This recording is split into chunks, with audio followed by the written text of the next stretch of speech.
안녕하세요. 경상대학교 김수진입니다. 우리가 철기 시대에 접어들면서 주조한 철을 이제 망치로 때려서 모양을 만들어서 농기구를 만들고 칼을 만들었는데요. 그거 프로세스를 우리가 단조, 한자로 단조, 때리다라 때려서 만든다 해서 단조라고 하죠. 그리고 뭐 우리말로는 그런 장소를 대장간이라고 하고, 그렇게 만드는 사람을 대장장이라고 했습니다. 왜 그렇게 했느냐? 그렇게 하면은 이 금속이 아주 강해지거든요. 그래서 우리가 밀가루도 막 그 국수를 만들 때 반죽을 하면 할수록 점점 강해지고 튼튼해지죠. 그렇듯이 철도 마찬가지입니다. 철도 변형을 가할수록 튼튼해지고 강해지게 되는데요. 오늘은 그러한 현상, 변형 경화에 대해서 한번 강의를 들어보도록 하겠습니다. 칼을 만들 때 계속 망치로 두들겨서 납작하게 만들고, 열을 가해서 열 처리한 다음에 다시 두들겨서 납작하게 만들겠죠. 계속 변형을 시켰어요. 그렇게 해서 경화를 시켰는데요. 자, 우선은 분자 상태에서, 원자 상태에서 금속이 미끄러지는 걸 한번 보죠. 디슬로케이션 모션이라는 거는 전 위라고 합니다. 전 위치가 변화된다라는 뜻이죠. 금속 같은 경우는 플라스틱 디포메이션이 생긴다고 하네요. 플라스틱 디포메이션은 뭐냐면 소성 변형이라는 뜻입니다. 일라스틱 디포메이션은 탄성 변형. 고체역학에서 탄성이 일라스틱, 소성은 플라스틱이죠. 그래서 근데 이 플라스틱 디포메이션은 왜 일어나냐면 금속 원자의 위치가 바뀔 수 있기 때문입니다. 금속 원자의 위치는 왜 바뀔 수 있냐면 일렉트론 클라우드가 금속을 잡고 있기 때문에 위치가 바뀌어도 되는 거죠. 언제 위치가 바뀌냐? 힘을 가할 때 위치가 바뀌는데요. 기다란 금속 막대를 당기면 금속의 위치가 바뀝니다. 그런데 어떻게 바뀌냐면 45도 방향으로 미끄러지면서 바뀝니다. 당겼을 때. 그러면 왜 45도 방향으로 미끄러지냐면 고체역학 시간에 배울 텐데, 인장 응력을 가하면 이 엘리먼트에는 인장 스트레스가 가해지는데 45도로 각도를 돌려놓으면 거기에는 전단 시어 스트레스로 바뀝니다. 전단 응력. 그래서 전단 응력이 있기 때문에 그 방향으로 미끄러지는 겁니다. 그게 싱글 크리스털의 슬립입니다. 자, 만약에 단결정이라면 이렇게 심플하게 슬립이 일어날 텐데요. 자, 금속은 싱글 크리스털이었나요? 폴리 크리스털이었나요? 폴리 크리스털이었죠. 결정 여러 개가 섞여 있는 다결정이었죠. 다결정은 어떻게 될까요? 자, 금속은 결정이 여러 개가 있는 다결정이에요. 단결정은 특정 방향으로 미끄러질 수가 있어요. 잘 미끄러져요. 그런데 이 단결정이 미끄러지다가 옆에 있는 결정의 경계에 만나면 이 경계를 우리가 그레인 바운더리라고 하는데요. 이 결정 하나하나를 우리가 그레인이라고 해요. 금속의 싱글 크리스털 하나를 그레인이라고 하고, 이 그레인 상에서 이 방향으로 미끄러지다가 그레인 바운더리를 만나면 미끄러지는 방향이 바뀌어야 되고, 또 그레인 바운더리 만나면 미끄러지는 방향이 바뀌어야 돼요. 즉 결정 립, 그레인마다 미끄러지는 방향이 다르고 그레인 바운더리에서 미끄러지는 방향이 자꾸 바뀌는 거예요. 그게 폴리크리스털이야. 폴리크리스털은 그래서 일반적으로 싱글 크리스털보다는 강합니다. 왜냐면 그레인 바운더리 때문이에요. 왜냐면 그레인 바운더리가 결국 그 슬립 로케이션, 전위를 방해하는 벽 역할을 하는 거죠. 일반적으로 다결정은 더 강합니다. 그리고 다결정은 애니소트로픽이죠. 아이소트로픽. 모든 방향으로 특성이 같습니다. 즉 방향성이 없어요. 왼쪽이 금속의 결정립 모양입니다. 저희가 확대해서 셈으로 찍으면 여기서 여기까지 235 마이크로미터니까 0.2mm 안에 굉장히 많은 결정립이 있죠. 이건 랜덤한 거예요. 랜덤. 결정립이 랜덤하게 되어 있기 때문에 아이소트로픽, 등방성입니다. 특성이. 어느 방향으로든 뭐 물리적 특성이 다 똑같아요. 이유는 랜덤하게, 균등하게 결정립들이 배열되어 있기 때문이죠. 자, 그러면 이 녀석을 롤러 사이에 넣고 밀어서 납작하게 만들면 어떻게 될까요? 즉, 금속 판을 만들기 위해서 이 사각형 금속을 누르면 이 결정립들이 납작해지겠죠. 납작해진 상태가 오른쪽과 같습니다. 롤러 사이에 넣어서 금속 판으로 바꾼 거예요. 금속 판으로 바꾸면 이제 결정립들이 길게 늘어서기 때문에 이제 애니소트로픽, 이방성 재료가 됩니다. 방향에 따라 특성이 달라요. 즉, 금속판의 길이 방향하고 금속판의 두께 방향으로 특성이 달라지는 거죠. 왜냐면 그레인이 길이 방향으로 늘어서 있기 때문입니다. 자, 그 다음에는 변형 경화에 대해서 얘기할게요. 금속을 변형시키면 강화됩니다. strengthening. 자, 왜 그런지 볼까요? 자, 첫 번째, reduce grain size. 결정립 미세화라는 건데요. 자, 결정립을 작게 하는 경우하고 결정립이 큰 경우하고, 자, 왼쪽하고 오른쪽의 차이를 보면 왼쪽은 결정립이 아주 작죠. 오른쪽은 결정립이 아주 커요. 어느 게 강할까요? 작은 게 강해요. 의 이유는 결정립의 경계가 더 많죠. 즉 슬립을 방해하는 결정립의 경계, 그레인 바운더리가 많기 때문입니다. 그래서 그게 미끄러짐, 슬립 모션을 방해하고 강도를 높이는 거죠. 그래서 일반적으로 그레인 사이즈가 작으면 슬립이 잘 안 일어나서 강도가 강해집니다. 강도를 강화시키는 또 하나의 방법은 잘 알다시피 합금입니다. 합금. 자, 미끄러지다가 원소가 다른 녀석이 있으면 잘 안 미끄러지고요. 미끄러지려고 하는데 철 사이에 탄소가 침투되어 있으면 잘 안 미끄러지고 그렇습니다. 오른쪽 그래프는 위에는 텐사일 스트렝스고요. 인장 강도고요. X축은 우리가 니켈의 함유량입니다. 순수한 구리의 인장 강도는 약 200 메가파스칼 영역에 있는데요. 니켈의 함유량을 50%가 눕히면 어떻게 되냐면 인장 강도가 400 메가파스칼보다 더 높게 되죠. 확 늘어나는 거죠. 왼쪽 경우입니다. 구리에 파란 니켈이 함유되면 인장 강도가 늘어나는 거죠.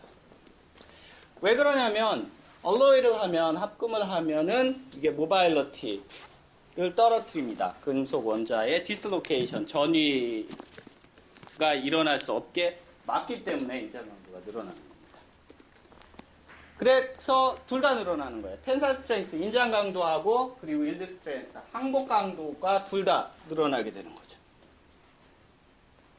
지금 구리에 니켈을 섞은 경우뿐만 아니라 철에 탄소를 침탄시키는 경우도 마찬가지죠.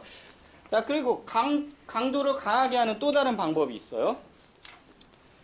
변형시키는 거죠. 아까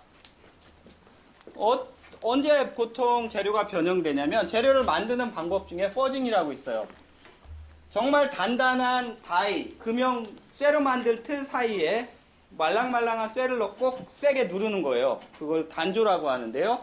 크랭크축이나 자동차 부품을 대량 생산할 때 써요. 왜냐면 모양을 일일이 깎는 것보다는 틀에 넣고 쾅쾅 누르는 게 낫거든요. 그러면 재료가 변형이 되잖아요. 오른쪽 아래처럼. 이 원래 실린더였던 재료를 꽉 눌러서 이 모양으로 만든 다음에 섹션을 딱 자르면 이건 변형된 그 라인이 선이 보여요. 근데 그레인이 이렇게 찌그러진 거죠. 이 선 방향으로 강도가 강해져요. 일반적으로 그래서 forging, 단조품은 머시닝, 절삭에서 만든 제품보다 강도가 강합니다. 그걸 우리가 뭐라고 하냐면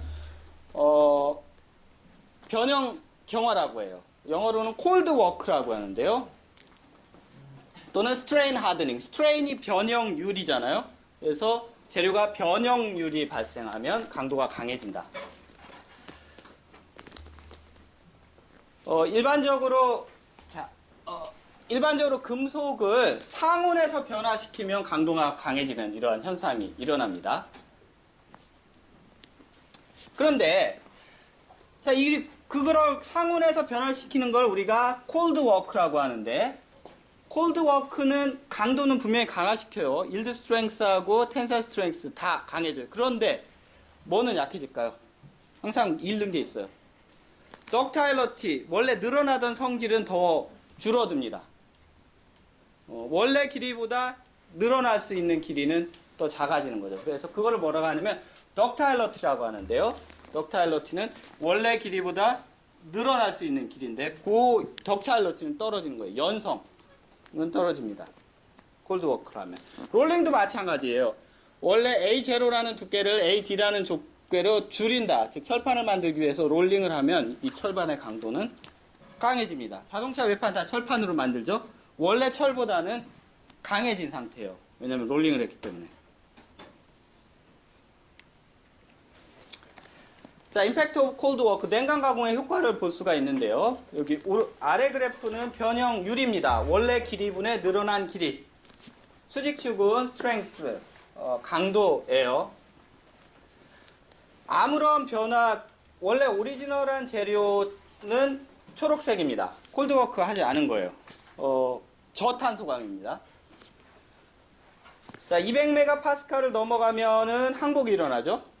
그런 다음에 최종적으로 끊어지는 건 약 450메가파스칼 정도면 파손이 되죠. 그래서 이게 텐사일 스트렝스는 450메가파스칼 정도 돼요. 근데 이 철을 콜드워크, 즉 단조를 하거나 롤링을 해서 변화를 시켰는데 몇 퍼센트? 원래 길이의 4%까지 변화시켰다. 원래 길이보다 4% 더 늘어나게 했다. 그렇게 되면 파란색으로 바뀝니다. yield strength가 원래 250메가파스칼이었는데 400메가파스칼서까지 올라갔어요. 자, 24%까지 콜드워크 했다. 더 많은 부분을 콜드워킹 하면은, yield strength가 이제 500메가파스칼까지 올라갔어요. 스트렝스 올라갔죠. yield strength 올라갔고, tensile strength도 올라갔어요. 그런데 뭐는 떨어졌나요? ductility. 자, 연성은 뭐냐면 끊어지는 길이에요. 원래 길이분의 끊어지는 길이가 25%였죠. 0.25. 그런데 파란색 4% 콜드워킹 하니까 20%대로 떨어졌죠. 그런데 24% 콜드워킹 하니까 12%대로 떨어졌잖아요. 연성은 떨어지는 거죠. 한번 변형을 했기 때문에 더 변형될 수 있는 여지는 줄어드는 거죠. 그래서 스트렝스는 늘어나게 하고, 콜드워크는 스트렝스는 늘어나게 하고, ductility, 연성은 떨어뜨리는 경향이 있습니다. 그러면 자, 콜드워킹한 재료를 그러면 원래 연성은 회복하고 강도를 다시 내리는 방법은 없을까요? 있습니다. 열처리 중에 풀림이라는 열처리가 있습니다. 영어로는 어닐링이라고 하는데요. 풀림, 어닐링. 자, 냉간 가공, 콜드 워킹 가공이라고 하면 여기서 소선 가공을 이야기하는 겁니다. 즉, 제품 모양을 변형시키는. 소선 가공을 한 다음에 온도를 올려요. 풀림 온도까지 올립니다. 어닐링 온도까지 올린 다음에 1시간 동안 가만히 있어요. 그러면 어떻게 되느냐면 이 텐사일 스트렝스는 강도는 떨어집니다. 1시간 뒤에. 그런데 연성은 증가합니다.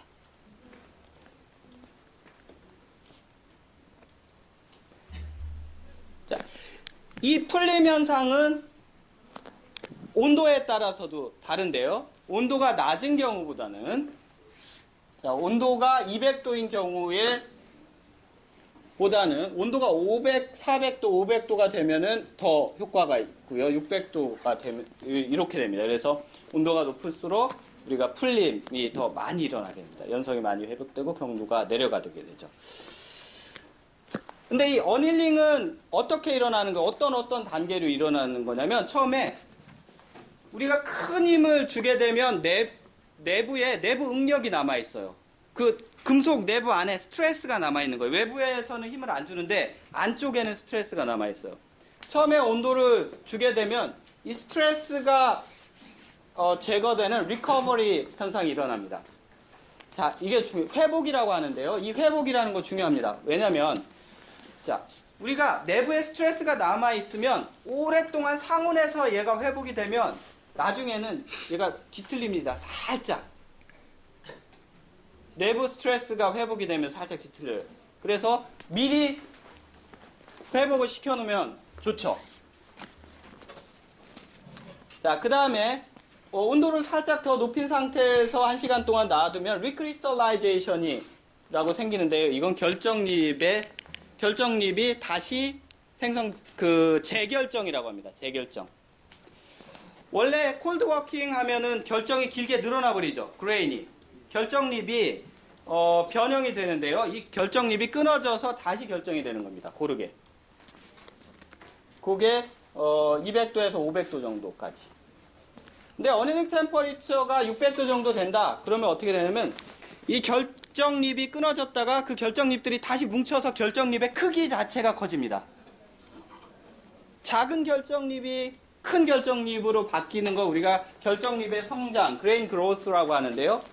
결정립이 커지면 어떻게 되겠어요? 그레인 바운더리가 작으니까 연성은 커지고 강도는 다시 작아지겠죠. 네, 그런 프로세스가 풀림 열처리입니다. 자, 구체적으로 볼까요? 자, 우리가 콜드 워킹을 해서 내부 응력이 많이 남아있는데 이 녀석을 온도를 살짝 높여주게 되면 끊어집니다. 내부 응력이 없어지는 거죠. 그걸 리커버리, 회복이라고 합니다.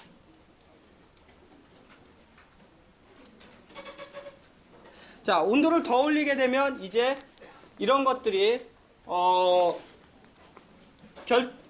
결정립들이 완전히 끊어져서 재결정이 일어나는데요. 그걸 우리가 리크리스탈라이제이션, 새로운 결정립들이 생깁니다. 일반적으로 리크리스탈라이제이션 재결정 온도는 멜팅 템퍼레처의 0.3배에서 0.6배 사이입니다. 즉 0.3배에서 녹는 점의 0.3배에서 0.6배 사이가 되면은 이렇게 콜드 워킹 된 재료가 결정립이 끊어져서 다 재결정이 되는 상태가 되는 거죠.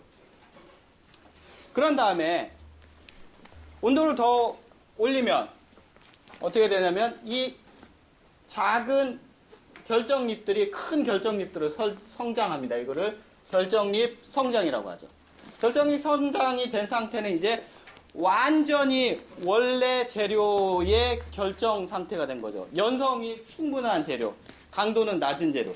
자, 이 프로세스가 뭐에 도움이 되는 거냐면, 이 전체 프로세스를 보면 다 뭐예요? 콜드 워킹 돼서 그레인이 늘어났다면 재결정 온도에서 그레인이 끊어지면서 작게 되죠. 그 다음 그레인 그로트, 그 결정립 성장 온도에서 결정립의 크기가 커지죠. 이 프로세스가 어닐링 프로세스고, 이 프로세스는 콜드 워킹하고 계속 반복이 돼요. 즉 단조를 해서 결정립이 이렇게 되면, 자, 풀림을 통해서 원래대로 만들고 다시 단조를 해서 이 모양으로 만들고 풀림을 해서 다시 만들어요. 그래서 단조집에 가면 단조하고 열처리하고 단조하고 열처리하고 그렇게 합니다. 왔다 갔다 하는 거예요. 자, 이상 강의. 네, 이렇게 해서 오늘 어떻게 가공을 할 때 강화가 되고 그 녀석 변형된 결정립을 어떻게 풀어주는지 열처리를 풀림을 통해서 배웠습니다. 우리가 퍼징을 하거나 롤링을 하면은 재료가 변형이 되면서 강해지죠. 그렇지만 강해진 재료를 더 퍼징을 하고 더 롤링을 하기 위해서는 풀림을 통해서 우리가 회복을 시키고 재결정을 시키고 결정입 선장을 함으로써 강도를 줄이고 다시 연성을 회복한 다음에 그 뒤에 다시 한번 포징하고 롤링을 하는 거죠. 그렇게 함으로써 우리가 재료가 파손이 되지 않고 이렇게 계속 여러 번 열처리와 소성 가공을 반복함으로써 최종 제품을 만들 수 있고요. 최종적으로 만들어진 제품은 풀림 처리하지 않고 우리가 템퍼링 처리하죠. 담금질하고 그리고 뜨임 처리를 해서 강한 상태로 만들어서 그 다음에 이제 붓가공을 하게 됩니다. 정밀하게 붓가공을 해서 제품을 만들죠. 그렇게 해서 강한 부품들을 만들고 있습니다. 오늘은 변형 경화, deformation and strengthening을 배웠고요. 이게 소성 가공의 중요한 이유 중에 하나죠. 고맙습니다.